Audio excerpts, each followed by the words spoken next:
Dans un peu plus de 2 mois, la Cité des Congrès va redevenir l'espace de quelques jours le temple de la musique classique. Pour sa 24e édition, les organisateurs de la Folle Journée nous proposent un voyage vers un nouveau monde. L'idée de ce thème sur l'exil a germé dans la tête de René Martin, voilà 4 ans. L'exil, c'est un thème très riche en musique. Alors vous avez l'exil subi, malheureusement, pour des raisons politiques. Souvent, les compositeurs vont s'exiler. Par exemple, à la suite de la révolution russe en 1917, Rachmaninov va partir et va donc vivre aux États-Unis. Beaucoup de compositeurs vont le suivre, comme Prokofiev par exemple. Alors c'est un thème aussi, à l'époque baroque, ça peut être aussi un exil choisi, pour différentes raisons, pour des raisons amoureuses, pour des raisons professionnelles, pour des raisons aussi de découvrir d'autres cultures. Et donc là, c'est un thème extrêmement intéressant. Et là, il y a des histoires absolument magnifiques. Qui seront comptées en musique du 31 janvier au 4 février 2018 par les quelques 2200 artistes attendus. Une édition qui se veut accessible à tous. Un tarif jeune et pour les personnes qui sont bénéficiaires de minima sociaux. Donc on proposera un tarif qui sera à moins 50% du tarif plein. Clairement l'idée c'est à la fois d'ouvrir au plus grand nombre véritablement. Donc c'est comment est-ce qu'effectivement on peut faire ça, que ce soit pour faciliter aussi la prise en compte de handicaps qu'on ne prenait pas forcément en compte auparavant. Je pense par exemple à tout ce qui est déficience auditive. Et puis sur la billetterie, effectivement où que je sois, je peux avoir accès à mes billets et ça nous semble important. La billetterie de cette 24e édition ouvrira le samedi 16 décembre à 9 h.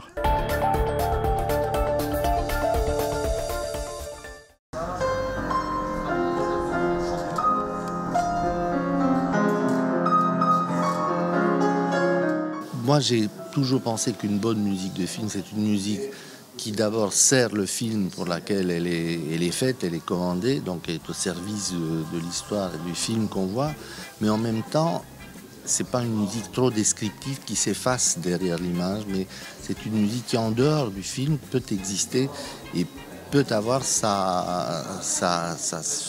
vie indépendante.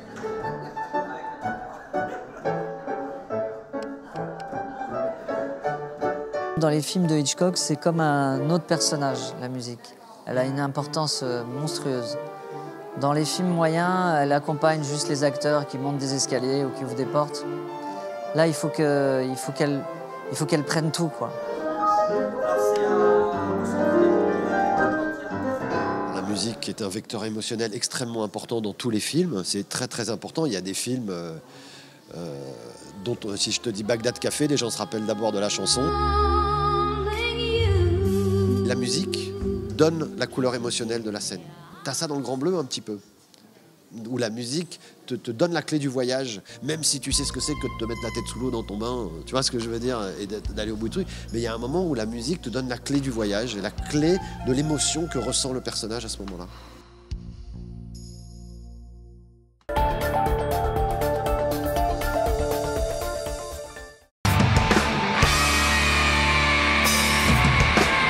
Les Anglais d'Iron Maiden, tête d'affiche du prochain Hellfest. Cela a été confirmé sur Facebook par les organisateurs du festival. Iron Maiden qui a déjà joué à Clisson, c'était en 2014. Un nom et c'est tout, car décidément le Hellfest aime le suspense. 4 nouveaux groupes seront dévoilés ce mardi à 13h13 précisément. Et oui, c'est la 13e édition du festival qui aura lieu du 22 au 24 juin prochain. Parmi les formations pressenties pour cette programmation, Alice Cooper ou encore The Deftones.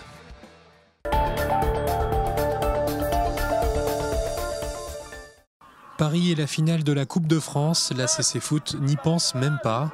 Le club de La Chapelle-sur-Erdre a pourtant vibré ce week-end. Pour les petits, cette compétition mythique a aussi un parfum particulier. Ça permet à des petites équipes comme la nôtre aujourd'hui de rencontrer des clubs plus huppés, donc de faire des perfs, de faire des exploits et puis d'aller loin. Donc ça génère aussi des émotions qu'on ne retrouve pas en championnat. Donc c'est toujours, ce sont des moments à part, des matchs à part. Et la preuve, c'est qu'aujourd'hui, il va y avoir du monde. On est ensemble depuis 11h moins le quart ce matin. On a mangé ensemble, chose qu'on ne fait jamais. Et je sens beaucoup de détermination chez les gars, donc, parce que c'est le parfum de la Coupe de France. C'est un club qui est 3 niveaux au-dessus de nous, qui joue l'accession en nationale et on n'a pas l'habitude de se frotter à ce genre d'équipe. Donc pour ça, c'est différent, parce qu'il va y avoir du monde, alors qu'on fait peut-être 70 entrées le dimanche quand on joue en DSR. Donc tout ça, c'est nouveau, c'est différent pour les joueurs et il faut en profiter parce que ça va peut-être s'arrêter tout à l'heure. Donc il faut vivre ces moments à 200%. Olivier Kahn, l'entraîneur de La Chapelle-sur-Erdre, a de nombreux souvenirs de Coupe de France, notamment une finale perdue avec Sedan face à Nantes en 1999. Il y a la demi-finale qu'on gagne avec Sedan contre Le Mans 4-3 après la prolongation, qui nous envoie au Stade de France. Et puis c'est l'arrivée au Stade de France sur la pelouse avec d'un côté les supporters nantais et puis tous les supporters sedanais en vert et rouge de l'autre, avec Césarine, fameux sanglier sur la pelouse. Enfin, ce sont des moments inoubliables et uniques dans une carrière. Face à Bergerac, la logique a été respectée. Les Chapelains s'inclinent 2-0. Fin de l'aventure en Coupe de France donc. Dimanche prochain, retour à l'ordinaire du championnat de DSR face à Ancenis.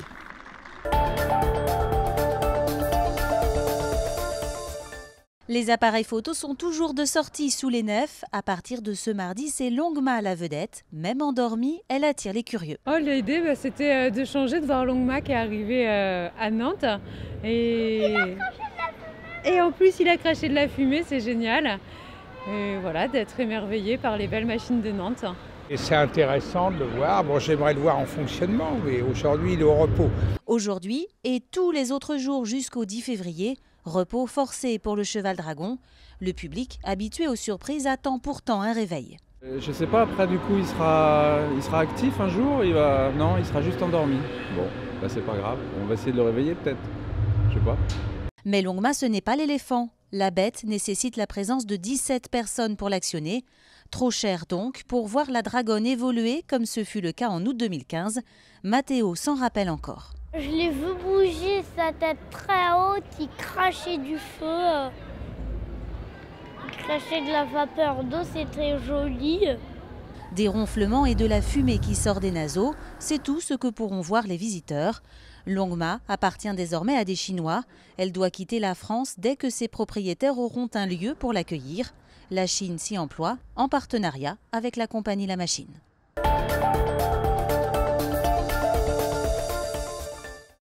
Si le champion d'ouverture de ligne cette année à Nantes Atlantique, Volotea, emmène ses passagers plutôt vers le soleil, Air France a choisi d'ouvrir une deuxième ligne directe vers l'Allemagne.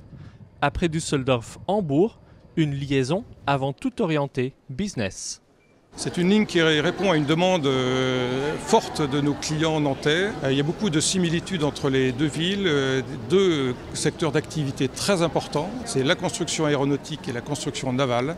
Et nous pensons qu'au-delà des motifs économiques, il y a également une demande touristique. Mais pour faire venir les touristes hambourgeois à Nantes, il y a encore du travail.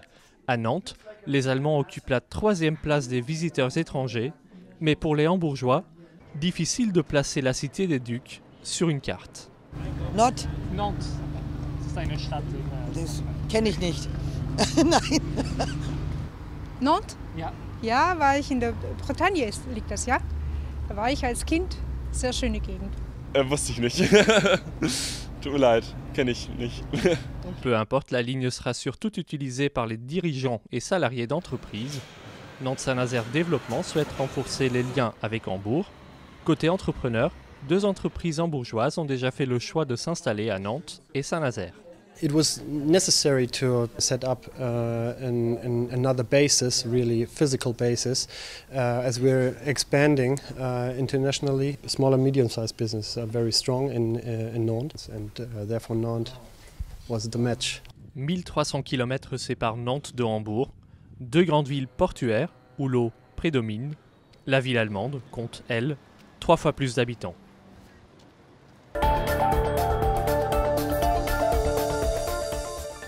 Le futur stade de la Beaujoire, toujours, qui devrait accueillir en 2023 des matchs de la Coupe du Monde de rugby. La France a en effet obtenu l'organisation de cette compétition ce mercredi. Nantes fait partie des 9 villes qui accueilleront des rencontres. Cela avait déjà été le cas à l'occasion de la Coupe du Monde 2007. La Beaujoire avait alors reçu des matchs de l'Angleterre, du Pays de Galles ou encore du Canada.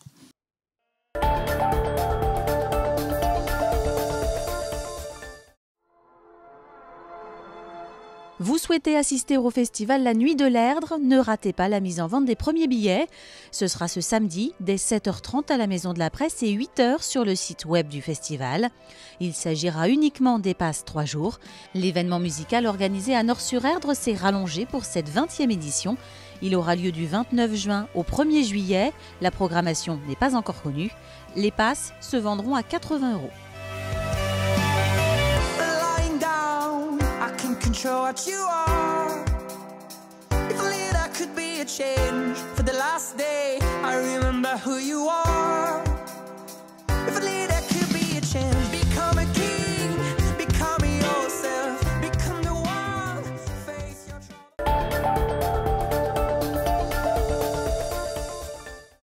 Goûter interdit aux moins de 100 ans. 5 centenaires nazériens ont partagé une après-midi en famille et entre amis.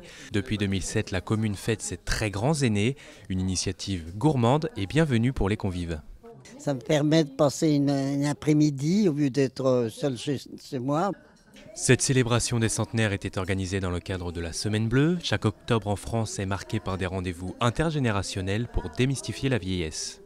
De rencontrer ces centenaires, ça ouvre la porte du temps dans le sens où ça nous donne du temps à vivre. Et c'est vrai qu'on a une représentation souvent assez triste du vieillissement, alors qu'eux, ils nous renvoient quelque chose de plus positif. Saint-Nazaire compte de nombreux seniors, 26% des habitants ont plus de 60 ans. Pour la ville, une richesse. Je pense que s'il n'y avait pas tous ces seniors, je pense que le tissu associatif serait vulgairement mort. Mais c'est grâce à ces seniors que les associations tournent. La commune recense 14 centenaires. Le rendez-vous est déjà pris pour l'édition 2018.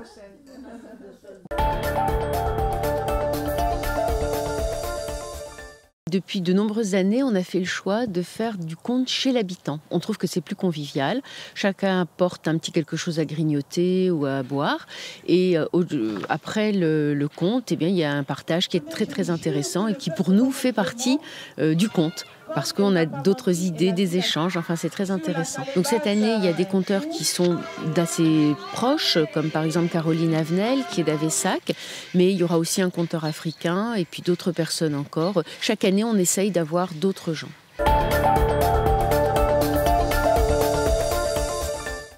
Le skipper nantais Armel Tripon est arrivé ce matin à Salvador de Bahia au Brésil. En compagnie de son coéquipier Vincent Barneau, il termine 3e de la Transat Jacques Vabre en catégorie multi-50.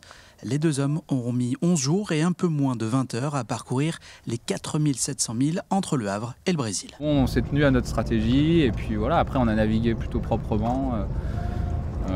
Voilà, on a moins poussé que les deux premiers parce qu'on n'a pas leur expérience et c'est vrai qu'on était toujours à se dire putain là, il pousse fort et tout le temps et c'est vrai dans que la mer, quoi, dans la mer formée. Et voilà, on n'a pas encore ce niveau de jeu quoi. Donc voilà, mais je trouve qu'on est à notre place, hein, c'est bien.